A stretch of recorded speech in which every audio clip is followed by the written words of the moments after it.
प्रधान सचिव संस्कृति विभाग श्रीमान सुरेश गुप्ता जी, मंडलायुक्त कश्मीर श्री विजय विदुरी जी, प्रबंध निदेशक जम्मू कश्मीर बैंक श्री बलदेव प्रकाश जी, सचिव जम्मू कश्मीर एकेडमी जो आर्ट्स, कल्चर और कला, संस्कृति और भाषा संस्थान की सचिव श्रीमती हरविंदर कौर जी, प्रख्यात कवि कुमार मनोज जी, वादी हिंदी शिक्षा समिति की राष्ट्रीय अध्यक्ष श्रीमती नसरीन अली निधि, जम्मू कश्मीर तथा देश के अलग अलग हिस्सों से आए हुए हिंदी के साहित्यकार, कलाकार, हिंदी के प्रेमी,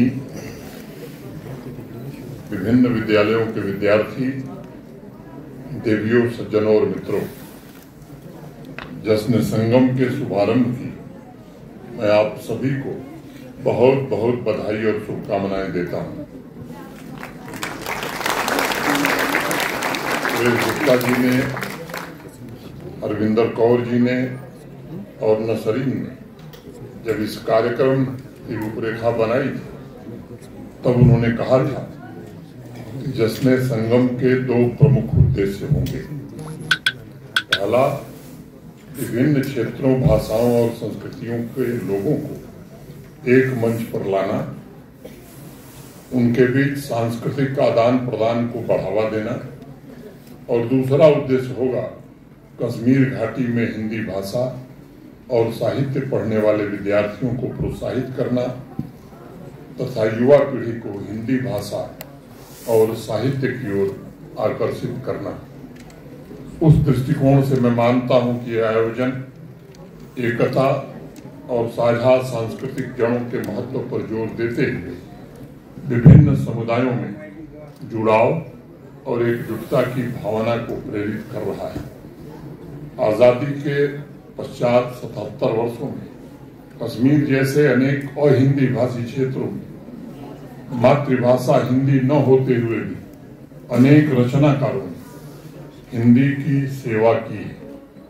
उन्होंने नीति निर्माताओं के उन प्रयासों को सफल बनाने की कोशिश की है जिन्होंने मातृभाषा को सुदृढ़ बनाने के साथ साथ हिंदी को राष्ट्रभाषा और विभिन्न भाषाओं के बीच समन्वय के सूत्र में स्थापित किया है।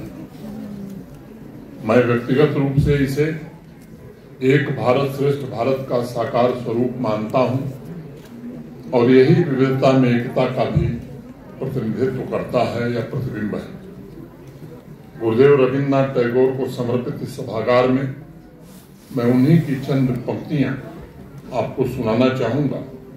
गुरुदेव कहा करते थे, भारत एक महासागर की तरह है जिसमें विभिन्न संस्कृतियां, भाषाएं, परंपराएं और विचारों की धाराएं आकर मिल जाती। और उन्होंने लिखा, हे मोर चित्त पुण्य तीर्थे जागोरे धीरे, ए भारतेरे महामानवे सागर तीरे। मित्रों, जश्न संगम भी साहित्य और संस्कृति का महासागर है जो इस शारदा पीठ में हिंदी भाषा को लेकर एक नया उत्साह और नई उमंग पैदा कर रहा है। मैं ये भी कहना चाहूंगा, मैं किसी भी भाषा को बड़ा या छोटा नहीं मानता। सभी भाषाएं बहुत अच्छी हैं और उनकी अहमियत भी, लेकिन देश की आजादी के काफी पहले जब महात्मा गांधी ने ऐसी भाषा की खोज करना शुरू किया जो देश की एकता को मजबूत बनाए, तो उनका ध्यान हिंदी की तरफ गया और हिंदी में उन्होंने समन्वय की तथा व्यक्तियों, समाज और क्षेत्रों को जोड़ने की सबसे प्रमुख ताकत देखी। हमारी संस्कृति में कहा गया है, उत्तरम यत् समुद्रस्य हिमाद्रश्चैव दक्षिणम वर्षतद भारतम नाम भारती यत्र संतति। भारत वो जो हिमालय से हिंद महासागर तक की सभी विविधताओं और विशिष्टताओं को समेटे हुए है, उसी की संतान हर भारतीय है। मैं समझता हूँ हिमालय से हिंद महासागर की जितनी भी भाषाएं हैं उसको जोड़ने की ताकत हिंदी में है। कश्मीर के संदर्भ में भी ये बात प्रासंगिक है। अगर पुरातन काल से भाषाओं पर आप दृष्टि ले जाएंगे तो कश्मीर में प्राचीन काल से संस्कृत प्रभावशाली रही थी। राजतरंगिणी और निर्मद पुराण जैसे महान ग्रंथों की रचना संस्कृत में हुई। इसके सैकड़ों वर्ष बाद घाटी में उर्दू और पर्शियन भाषाओं का चलन बढ़ा और जम्मू संभाग में डोगरी भाषा में अनेक महत्वपूर्ण ग्रंथों की रचना हुई।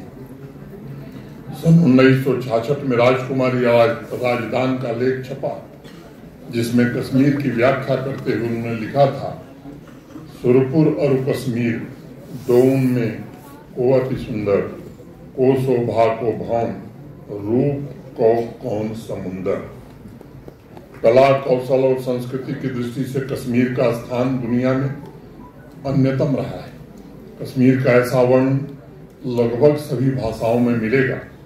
राष्ट्र की विविधता के साथ समन्वय के लिए अक्टूबर 1965 में कश्मीर हिंदी परिषद का गठन हुआ था और श्री गुलाम मोहम्मद मुख्तार को परिषद का संरक्षक बनाया गया था। परिषद ने उस दौर में हिंदी की शिक्षा और आम बोलचाल की भाषा में हिंदी के इस्तेमाल को लेकर अभूतपूर्व काम किया और मैं समझता हूँ कि हिंदी के विकास की मजबूत नींव उन्होंने रखी।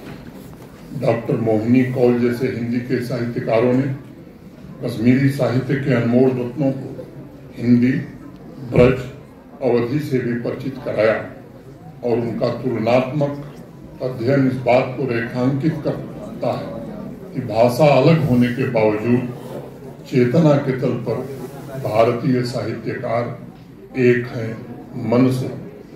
अनेक साहित्य प्रेमी इस बात को जानते होंगे कि डॉक्टर मोहिनी कौल ने योगिनी ललेश्वरी और कबीर दास की रचनाओं का गहन अध्ययन किया था। मैंने वो लेख पढ़ा है जिसमें उन्होंने लिखा है कि दोनों की कविताओं की प्रधान प्रेरणा रहस्य मूलक और ईश्वर अनुभूति है। कबीर दास ने लिखा, आखंडिया झाई पड़ी पंथ निहार निहार, जीवटिया छाला पड़या राम पुकार पुकार। और ललेश्वरी ने भी वही लिखा, लोलुकी व्यखुल वाली पिसिम कोकल चाजिम तू रजूस रस। अर्थात मैंने प्रेम रूपी ओखली में अपने हृदय को पीस डाला और बुरी मानसिक प्रवृत्तियों का निवारण करने के उपरांत मैं एक रस हो गई। ऐसा एकत्व भाव और ऐसी समानता अद्भुत है। शमशेर बहादुर सिंह जी ने लिखा, वो अपनों की बातें, वो अपनों की खुशबू, हमारी ही हिंदी, हमारी ही उर्दू, एक कोयल बुलबुल के मीठे तराने, हमारे सिवा इनका रस कौन जाने। मित्रों, यूं तो आजादी के बाद से विभिन्न राज्यों की संस्कृतियों के आदान प्रदान ने भी कश्मीर में हिंदी के प्रचार प्रसार में योगदान दिया है, लेकिन पिछले कुछ वर्षों में मैं कह सकता हूं कि अकादमिक स्तर पर भी इस दिशा में कुछ प्रयास हुए हैं। हिंदी को 5 ऑफिशियल भाषाओं में शामिल किया गया है। जम्मू कश्मीर की पुरातन संस्कृति एवं भाषाओं जैसे कश्मीरी, डोगरी, उर्दू, गोजरी, पहाड़ी, पंजाबी, सीना को भी कैसे विकसित किया जाए, इसके लिए महत्वपूर्ण कदम उठाए जा रहे हैं। मैं संस्कृति विभाग और अकादमी का आभारी जिन्होंने बहुत शिद्दत से इस प्रयत्न को आगे बढ़ाने में काफी सराहनीय प्रयास किया है। मैं जश्न संगम में विशेष रूप से इस बात का उल्लेख करना चाहूंगा कि आदरणीय प्रधानमंत्री जी के मार्गदर्शन में पिछले 4-5 वर्षों में जम्मू कश्मीर तथा देश के अन्य राज्यों के बीच भावनात्मक दूरी कैसे कम हो, इसका भी काफी हद तक प्रयास हुआ है और इसमें कामयाबी भी मिली। पिछले 5 वर्षों में हिंदी के अलावा अन्य भाषाओं में भी युवाओं और प्रतिभावान लेखकों को प्लेटफॉर्म मुहैया कराए गए हैं। अन्य राज्यों के साथ सांस्कृतिक आदान प्रदान को मजबूत बनाने की कोशिश हुई है ताकि एकता की भावना और गहरी और वितस्ता से गंगा तक, तवी से तीस्ता तक सामाजिक संबंधों में एक नई ऊर्जा आए। हम सभी के लिए अब समझने का समय आ गया है। हिंदी न केवल संचार का माध्यम है, बल्कि हम भारतीयों के लिए गौरव और पहचान का भी विषय है। मुझे विश्वास है जश्न संगम का यह 3 दिवसीय कार्यक्रम हिंदी के प्रति जागरूकता, समझ और उसके महत्व के संदेश को जम्मू कश्मीर के सभी क्षेत्रों तक ले जाने के लिए एक मजबूत मंच साबित होगा। साथ ही इस आयोजन के तहत विभिन्न कार्यक्रम युवाओं और विद्यार्थियों को हिंदी भाषा के उपयोग के अलावा संस्कृति और विरासत के विभिन्न पहलुओं के बारे में भी जागरूक करेगा। एक बार पुनः संस्कृति विभाग, अकादमी तथा वादी हिंदी शिक्षा समिति को इस आयोजन के लिए हृदय की अंतरंग गहराइयों से बहुत बहुत बधाई और शुभकामनाएं देता हूँ। जिन लोगों ने इस कार्यक्रम को सफल बनाया उनके प्रति भी मैं आभार व्यक्त करता हूँ। जिन बच्चों को पुरस्कार मिला है, ईश्वर से प्रार्थना करता हूँ कि आने वाले दिनों में वो भी हिंदी के अमोल रत्न, कुछ का नाम लिया गया कबीरदास जी। मैं एक बात कहना चाहता हूँ बच्चों, कबीरदास जी पढ़े लिखे नहीं थे, अपना नाम भी लिखना नहीं जानते, लेकिन अंतिम बार जो मैं देख रहा था उनके बारे में 1000 से ज्यादा PhD अब तक कबीरदास जी पर हो चुकी है। उस व्यक्ति पर जिसने कोई किताब नहीं पढ़ी, ऐसे ऐसे मूर्धन्य विद्वान हुए हैं।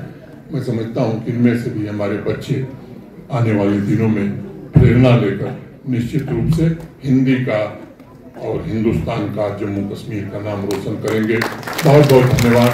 जय हिंद।